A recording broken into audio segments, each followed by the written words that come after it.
Hello welcome to അമീസ് ഫാം. 7th സ്റ്റാൻഡേർഡിൻ്റെ മലയാളത്തിലെ അടിസ്ഥാന പാഠാവലിയിലെ ഒരു ഇമ്പോർട്ടൻറ്റ് ക്വസ്റ്റ്യൻസ് ആണ് നമ്മൾ ഈ വീഡിയോയിൽ ഷെയർ ചെയ്യുന്നത് കേട്ടോ. ക്വസ്റ്റ്യൻസ് എങ്ങനെ വരാം, അതുപോലെ ഒരു 3-4 ഇമ്പോർട്ടൻ്റ് ആയിട്ടുള്ള ക്വസ്റ്റ്യൻസ് നമ്മൾ പഠിച്ചിരിക്കേണ്ടതുണ്ട്. ആ ചാപ്റ്റേഴ്സ് നല്ല രീതിയിൽ പഠിക്കണം. അപ്പോൾ ആ ഒരു ക്വസ്റ്റ്യൻസും ആൻസേഴ്സും ആണ് പറയുന്നത്. പിന്നെ ആ ചാപ്റ്ററിൽ തന്നെ ഒരു ആസ്വാദന കുറിപ്പ് പോലെ അല്ലെങ്കിൽ ഒരു ആവിഷ്കരണം പോലെ നമ്മൾ ആ ചാപ്റ്ററിൻ്റെ ഉള്ളടക്കം കൂടി കൊടുക്കുന്നുണ്ട്. നമുക്ക് സ്റ്റാർട്ട് ചെയ്യാം. ആദ്യത്തെ ഒരു ഇമ്പോർട്ടൻറ്റ് ക്വസ്റ്റ്യൻ എന്ന് പറയുന്നത് അവസാനത്തെ ഇല എന്ന ചാപ്റ്റർ നിന്നാണ് കേട്ടോ. ഒരു നശിച്ച വള്ളിച്ചെടിയിൽ നിന്ന് ഇലകൾ കൊഴിയുന്നു എന്ന് കരുതി മരിക്കാൻ തയ്യാറാകുന്നത്രേ വിഡ്ഢിത്തമുള്ള ആളുകൾ ഈ ഭൂമിയിലുണ്ടോ? പ്രിയേ, അതാണ് ബർമാൻ്റെ മാസ്റ്റർ പീസ്. അവസാനത്തെ ഇല കൊഴിഞ്ഞ രാത്രിയിൽ അദ്ദേഹം ഇവിടെ മറ്റൊരു ഇല പെയിൻറ് ചെയ്തു. സൂചനകളും മറ്റ് കഥാസന്ദർഭങ്ങളും പരിഗണിച്ച് ബർമാൻ്റെ കഥാപാത്ര നിരൂപണം തയ്യാറാക്കുക.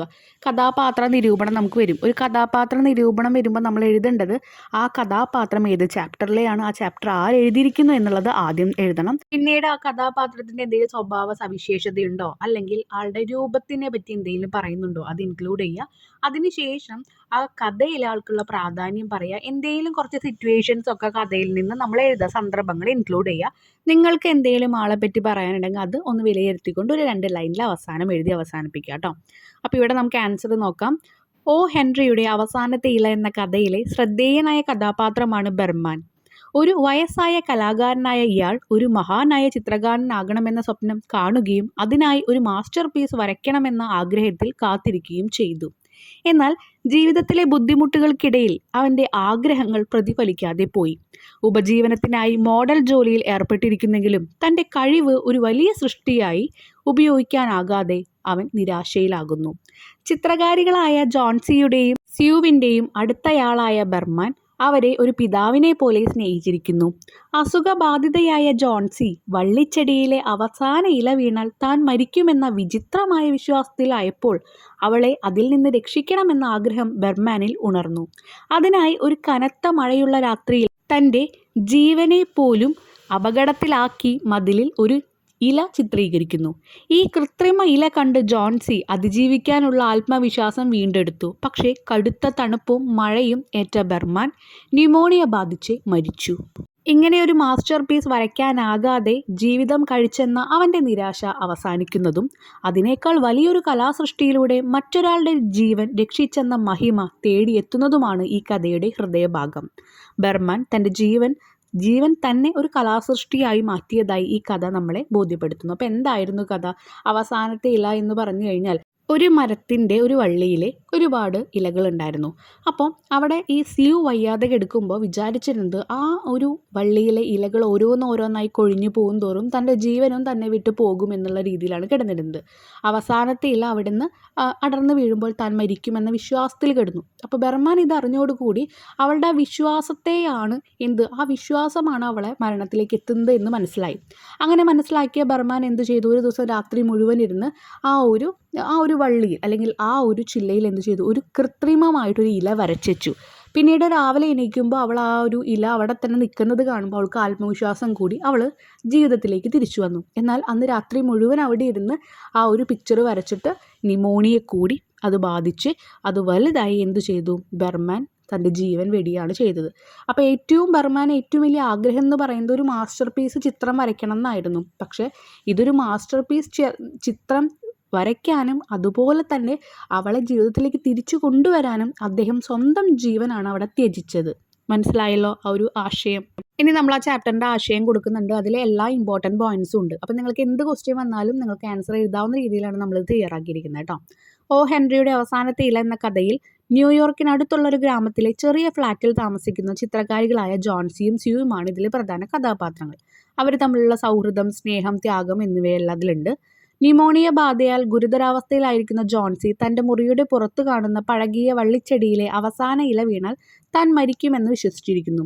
അതേസമയം ജോൺസിയെ ഒരു പിതാവിനെ പോലെ സ്നേഹിക്കുന്നു. എന്നാൽ തൻ്റെ ജീവിതത്തിൽ വലിയ നേട്ടങ്ങൾ കൈവരിക്കാൻ വിഫലമായ ഒരു വയസ്സുള്ള കലാകാരനാണ് ബർമാൻ. ജോൺസിയെ ജീവന്റെ പുതിയ പ്രത്യാശയിലേക്ക് നയിക്കാൻ തീരുമാനിച്ചു. ഒരു കനത്ത കാറ്റും മഞ്ഞും വീശിയ രാത്രിയിൽ തൻ്റെ ജീവനെ പോലും അപകടത്തിലാക്കി മതിലിൽ ഒരു ഇല വരച്ചു വെച്ചു. രാവിലെ ക്ഷീണിച്ച കണ്ണുകളോടെയുള്ള ജോൺസി ആ ഇല കണ്ടപ്പോൾ അതിൽ നിന്നും ജീവിതത്തിൽ വീണ്ടും പ്രത്യാശ കണ്ടെത്തി. അപ്പോൾ അവസാനത്തെ ഇല മരിച്ചു കഴിഞ്ഞാൽ താൻ മരിക്കുമെന്നാണ് വിചാരിച്ചിരുന്നത് ആ കുട്ടി. പക്ഷേ ആ അവസാനത്തെ ഇലയിലല്ല തൻ്റെ ജീവിതം ഇരിക്കുന്നത്, അവളുടെ ആത്മവിശ്വാസത്തിലാണെന്ന് മനസ്സിലാക്കിയ ബർമാൻ എന്ത് ചെയ്തു, അവിടെ ഒരു കൃത്രിമ ഇല വരച്ചു. പക്ഷെ അന്ന് രാത്രി മുഴുവൻ നല്ല കനത്ത കാറ്റും മഴയും ഉള്ളതുകൊണ്ട് ആൾക്ക് ന്യൂമോണിയ ബാധിച്ച് ന്യൂമോണിയ കൂടി അദ്ദേഹം മരിക്കുകയാണ് ചെയ്യുന്നത്. പിന്നീട് സിയു ജോൺസിക്ക് അറിയിച്ചു ബർമാൻ ന്യൂമോണിയ ബാധിച്ച് മരിച്ചു. ബർമാൻ്റെ ഈ ത്യാഗമായ പ്രവൃത്തി ജോൺസിയെ ജീവിക്കാൻ പ്രേരിപ്പിച്ചെങ്കിലും അവൻ്റെ ജീവിതം ഒരുപാട് വിലപ്പെട്ടതായ ഒരു ഉപദേശമായി മാറി. ഈ കഥ കലയുടെ, സൗഹൃദത്തിൻ്റെ, ത്യാഗത്തിൻ്റെ മഹത്വം നമ്മെ പഠിപ്പിക്കുകയും നമ്മളെ മറ്റൊരാളുടെ ജീവിതത്തിൽ പ്രത്യാശയുടെ ഒരു ഇല വരച്ചു നൽകാനുള്ള കടമയുണ്ടെന്ന് ഓർമ്മിപ്പിക്കുകയും ചെയ്യുന്നു. അടുത്ത ഒരു ഇമ്പോർട്ടൻ്റ് ആയിട്ടുള്ള ചാപ്റ്ററാണ് കുമ്മാട്ടി എന്നുള്ള ഒരു ചാപ്റ്റർ കേട്ടോ. അതെന്ന് വരാവുന്ന ഒരു ക്വസ്റ്റ്യൻ ആണ്. കുമ്മാട്ടിക്കളിയുടെ വേഷസവിശേഷതകൾ എന്തെല്ലാം? കുമ്മാട്ടിക്കളിയുടെ ആഘോഷ രീതി എങ്ങനെയുള്ളതാണ്? കണ്ടെത്തിയ സവിശേഷതകൾ ചർച്ച ചെയ്ത് കുറിപ്പ് തയ്യാറാക്കുക. അപ്പോൾ നമുക്ക് ആ ചാപ്റ്ററിനെ പറ്റി അറിയണം, കുമ്മാട്ടിക്കളിയെ പറ്റി അറിയണം. അപ്പോൾ ഞാൻ എഴുതിയിട്ടുണ്ട്, നമുക്ക് നോക്കാം. കുമ്മാട്ടി തൃശ്ശൂർ, പാലക്കാട്, വയനാട് ജില്ലകളിൽ കണ്ടുവരുന്ന ഒരു പരമ്പരാഗത കലാരൂപമാണ്.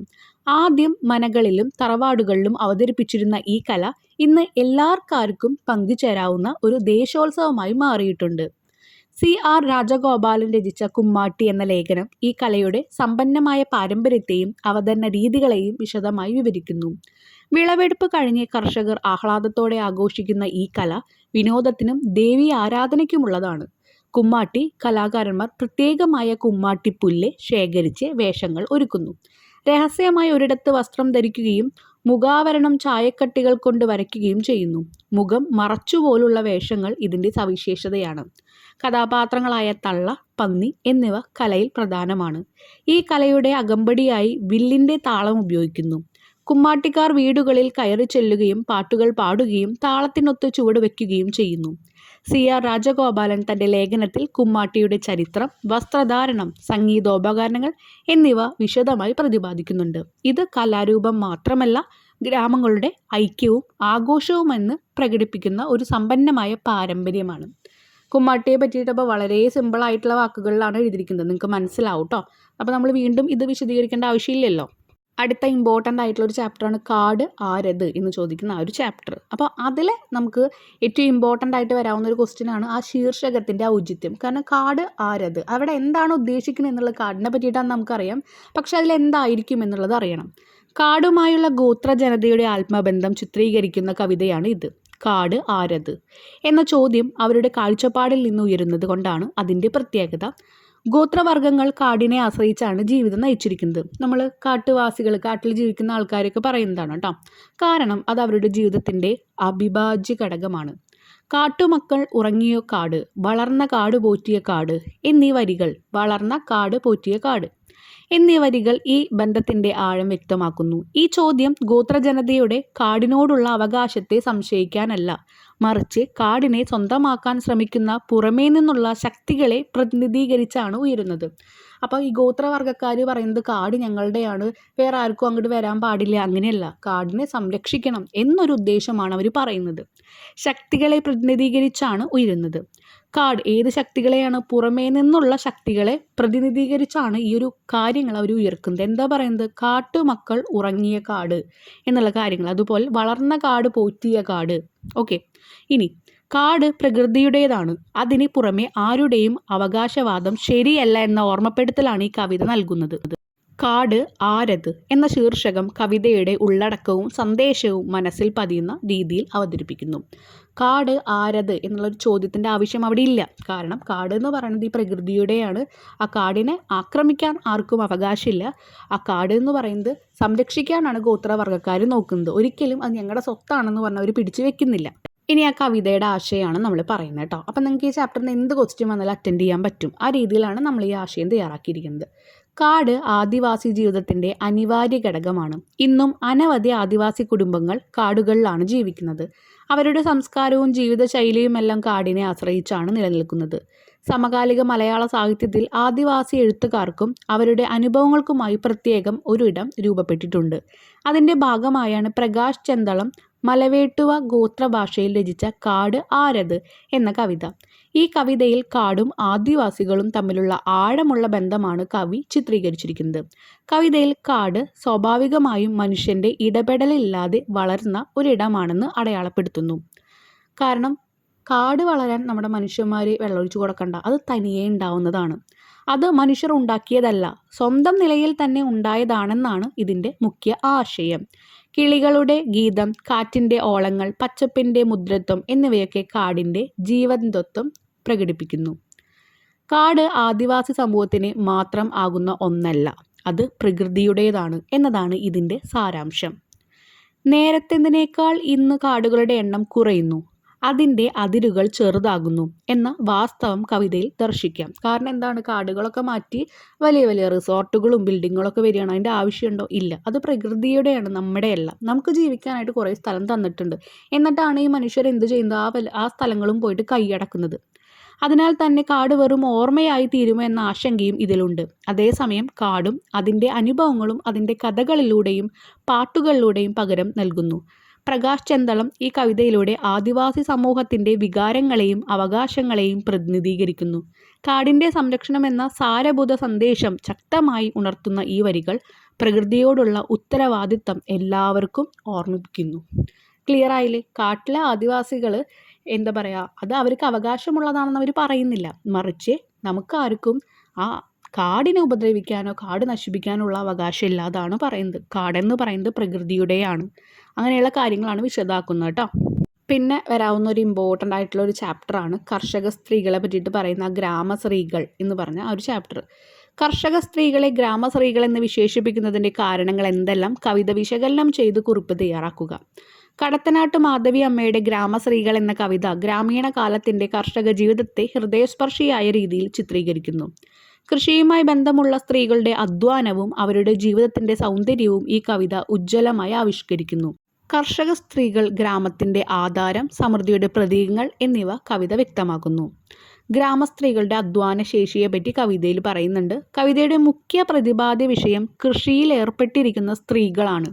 അവരില്ലാതെ ഗ്രാമത്തിൻ്റെ സമൃദ്ധി അപൂർണമാകുമെന്ന സന്ദേശം കവിത നൽകുന്നു. ദിനവും കൃഷിക്കായി പ്രവർത്തിക്കുന്ന ഇവരുടെ ജീവിതം സമൂഹത്തിൻ്റെ അടിസ്ഥാന ശക്തിയാണ്. കൃഷിയും കലയെയും പറ്റി പറയുന്നുണ്ട്. പാടത്തുള്ള സ്ത്രീകൾ വേല ചെയ്യുന്ന ഒരു കലാരൂപം പോലെയാണ്. അവരുടെ വിരലുകൾ ചേറിൽ തോരുന്ന നനവിനെ താനും പുത്തൻ വിളവ് മൺമണക്കുന്ന മണ്ണിനെ തൊടുന്നതുമാണ്. ഭൂമിയെ സ്നേഹത്തോടെ പരിചരിക്കുന്ന കർഷകർ സ്വന്തം കൈകളാൽ അതിനെ ഒരുപാട് സമൃദ്ധിയിലേക്ക് നയിക്കുന്നു. ഈ കാഴ്ച കവിതയിൽ മനോഹരമായി വരച്ചു കാണിക്കുന്നുണ്ട്. ഇനി ഭൂമിയോടുള്ള അടുപ്പവും ഗ്രാമീണ സൗന്ദര്യവും കവിതയിൽ പറയുന്നുണ്ട്. കവിതയിൽ പ്രകൃതിയുടെ സൗന്ദര്യവും ഗ്രാമീണ ജീവിതവും ഒന്നിച്ച് പുരോഗമിക്കുന്നു. അപ്പം ഗ്രാമീണ ജീവിതം പുരോഗമിക്കുന്നത് പോലെ ആ സമയം പ്രകൃതിയുടെ സൗന്ദര്യം കൂടുന്നുണ്ട്. പകലിൻ്റെ സുഖപ്രകാശം, കാറ്റിൻ്റെ സാന്നിധ്യം, മഴ പെയ്തു മഞ്ഞു വീണ പാടവരമ്പുകൾ എല്ലാം കവിതയിലെ ചിത്രങ്ങളായി മാറുന്നു. ഇതിൽ നിന്ന് മണ്ണിനോടുള്ള ആഴത്തിലുള്ള സ്നേഹവും ആദരവും വ്യക്തമാണ്. ഇനി അതിൽ പറയുന്നൊരു കാര്യം സ്ത്രീ ശക്തിയുടെ പ്രതിഫലനമാണ്. ഈ കർഷക സ്ത്രീകൾ ഗ്രാമത്തിൻ്റെയും കുടുംബത്തിൻ്റെയും പിന്തുണയാണ്. അവരുടെ കൈകളാണ് ഭക്ഷണത്തിൻ്റെ ഉറവിടം. അവർ ഭൗതികമായി കഷ്ടപ്പെടുകയുമാണ്, എന്നാൽ അതിനെ അവർ ജീവിതത്തിൻ്റെയും സന്തോഷത്തിൻ്റെയും ഭാഗമായാണ് കാണുന്നത്. ഇനി ഇവിടുത്തെ കാവ്യഭംഗിയെപ്പറ്റി പറയാം. ഉപമകളും രൂപങ്ങളുമുള്ള മനോഹരമായ ഭാഷയിൽ ഈ കവിത എഴുതപ്പെട്ടിരിക്കുന്നു. കവിതയിലെ വരികൾ വായനക്കാരൻ്റെ മനസ്സിൽ ഒരു ചിത്രമാകുന്നു. ഉണ്ണിക്കതിരോൻ, കുന്തളബന്ധം, സുന്ദരാലേഖ്യം എന്നിവ പോലെയുള്ള പ്രയോഗങ്ങൾ കവിതയെ ശുദ്ധമായ കാവ്യാനുഭവമാക്കി മാറ്റുന്നു. ഇനി ഈ കവിതയ്ക്ക് ഇന്നത്തെ സമൂഹത്തിലുള്ള പ്രസക്തി എന്താണ്? ആധുനിക സമൂഹം കാർഷിക ജീവിതത്തിൽ നിന്ന് അകന്നു പോകുന്ന ഒരു കാലഘട്ടത്തിൽ ഈ കവിത കൃഷിയുടെയും ഗ്രാമീണ ജീവിതത്തിൻ്റെയും മഹത്വം ഓർമ്മിപ്പിക്കുന്നു. അന്നം ഉൽപ്പാദിപ്പിക്കുന്ന കർഷകരോടുള്ള ആദരവ് പുതുതലമുറയ്ക്ക് പകർന്നു നൽകുകയാണ് ഈ കവിതയുടെ പ്രധാന പ്രേരണ. ഇനി നമ്മളതിനൊരു ഉപസംഹാരം കൊടുക്കണം, ഒരു കൺക്ലൂഷൻ. ഗ്രാമസ്ത്രീകൾ വെറും ഗ്രാമീണ ജീവിതത്തിൻ്റെ സുന്ദരമായ ഒരു ചിത്രം മാത്രമല്ല, ഗ്രാമത്തിൻ്റെയും കർഷക സ്ത്രീകളുടെയും മഹത്വാഗാഥയുമാണ്. ഇവരുടെ അനന്തമായ കഠിനാധ്വാനം ഭൂമിയോടുള്ള സ്നേഹവും തന്നെയാണ് നമ്മുടെ ഐശ്വര്യത്തിൻ്റെയും സംസ്കാരത്തിൻ്റെയും അടിത്തറ. അപ്പോൾ ഗ്രാമത്തിലെ അല്ലെങ്കിൽ കൃഷിയിടങ്ങളിലെ ജോലി ചെയ്യുന്ന സ്ത്രീകളെ പറ്റിയിട്ടാണ് കൂടുതൽ പറയുന്നത് കേട്ടോ. നമുക്ക് അന്നം തരുന്ന കർഷകരാണ്, അവരെ ബഹുമാനിക്കേണ്ടതായിട്ടുള്ള ആവശ്യമുണ്ട്. അതുപോലെ അവർ ചെയ്യുന്ന ഓരോ പ്രവൃത്തിയും നമുക്ക് അന്നം തരുന്ന അന്നത്തിൻ്റെ ഉറവിടം എന്ന് പറയുന്നത് അവരുടെ കൈകളാണെന്നാണ് പറഞ്ഞിരിക്കുന്നത് കേട്ടോ. പിന്നെ അവർ അവിടെ എൻജോയ് ചെയ്തിട്ട്, നമ്മൾ പറയുന്നില്ല, ഒരു കലയെ പോലെയാണ് ഈ ഒരു ഗ്രാമസ്ത്രീകളെ നമ്മൾ കാണുന്നത് എന്ന് പറയാം. അപ്പോൾ അവർ ചെയ്യുന്ന ഓരോ പ്രവർത്തികളെയും നല്ല കാവ്യാത്മകമായ രീതിയിൽ പറയുന്നുണ്ട്. ഇന്നത്തെ ആധുനിക തലമുറ എന്തു ചെയ്യുന്നുണ്ട്? പഴയ തലമുറകൾ ഈ ചെയ്തിരുന്ന പണി ചെയ്യുന്ന ആൾക്കാരെ പറ്റി അറിയുന്നില്ല. അരി എവിടുന്ന് വരുന്നു എന്നറിയുന്നില്ല. അവർക്ക് വേണ്ട ബഹുമാനം നൽകുന്നില്ല. അപ്പം അത് കൊടുക്കുന്നതിൻ്റെ ആവശ്യകതയെല്ലാം പറ്റി പറയുന്നുണ്ട് കേട്ടോ. ഭൂമിയെ പരിപാലിക്കുകയാണ് അവർ എന്ന് പറയുന്നുണ്ട്. ഭൂമിയെ സ്നേഹിക്കുകയാണ്. ഒരു അമ്മ മക്കളെ നോക്കുന്ന പോലെ തന്നെ ഭൂമിയെ സ്നേഹിക്കുന്ന ആൾക്കാരാണ് അവർ എന്ന് പറയുന്നുണ്ട്. അതുപോലെ തന്നെ ഗ്രാമത്തിലെ ഓരോ കാഴ്ചകളും വളരെ ഭംഗിയായി കാവ്യാത്മകമായി പറഞ്ഞു തരുന്നുണ്ട് കേട്ടോ. അതുപോലെ ഈ സ്ത്രീകൾ എന്ന് പറയുന്നത് എന്താണ്? കുടുംബത്തിൻ്റെ ഒരു നെടുന്തൂങ്ങാണ്. അതുപോലെ കുടുംബത്തിനെ മുന്നോട്ട് കൊണ്ടുപോകാനുള്ള ഒരു വഴിയും കൂടിയാണ് ഈ ഒരു സ്ത്രീകൾ എന്ന് പറയുന്നത്. കൃഷിയുടെ ഭംഗിയും കൃഷിയുടെ ആവശ്യകതയും കൃഷി ചെയ്യുന്ന ആൾക്കാരോടുള്ള ബഹുമാനവും ഈ കവിത വ്യക്തമാക്കുന്നുണ്ട് കേട്ടോ. അപ്പോൾ ഇത്രയും ക്വസ്റ്റ്യൻസ് ഇത് മാത്രം പഠിക്കുക എന്നല്ല ഉദ്ദേശിക്കുന്നത്. ഇത്രയും ക്വസ്റ്റ്യൻസ് ഇമ്പോർട്ടൻ്റ് ആയിട്ട് നിങ്ങൾ നോക്കി പോകണം കേട്ടോ. താങ്ക്